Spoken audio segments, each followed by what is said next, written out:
Iran में खौफनाक हिंसक प्रदर्शनों ने ली अब तक 5,000 लोगों की जान। जी हां, ईरान में दिसंबर 2025 के अंत से शुरू हुए विरोध प्रदर्शन अब तक देश के लिए सबसे घातक बन चुके हैं।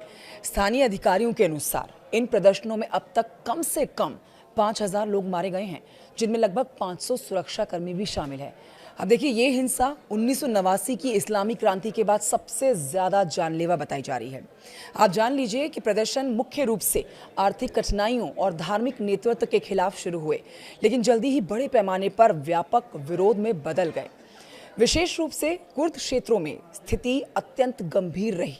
प्रदर्शनकारियों ने स्थानीय और राष्ट्रीय स्तर पर भ्रष्टाचार, बेरोजगारी और मौजूदा शासन व्यवस्था के खिलाफ अपनी नाराजगी जताई।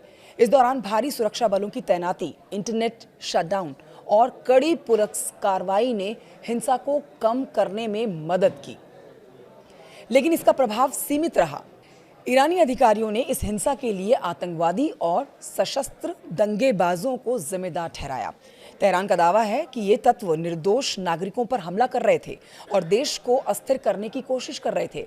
Supreme leader Ayatollah Ali Khamenei ने अमेरिका और इजरायल पर भी विरोध प्रदर्शन के पीछे साजिश रचने का आरोप लगाया। उन्होंने कहा कि हम देश को युद्ध में नहीं घसीटेंगे, लेकिन अपराधियों को बख्शा नहीं जाएगा।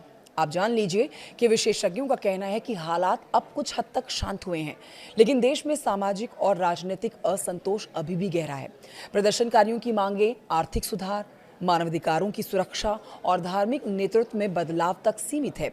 विशेषज्ञों का मानना है कि अगर सरकार ने गंभीर सुधारात्मक कदम नहीं उठाए तो भविष्य में बड़े और हिंसक विरोध प्रदर्शन होने की संभावना बनी रहेगी। ईरान में ये विरोध प्रदर्शन सिर्फ राजनीतिक संघर्ष नहीं है, बल्कि सामाजिक और आर्थिक असंतोष का दर्पण भी है। इन घटनाओं से स्पष्ट है कि देश में वर्तमान शासन और नागरिकों के बीच गहरी खाई बन चुकी है, जो भविष्य में भी आप और ज्यादा हिंसात्मक होते हुए देख सकते हैं।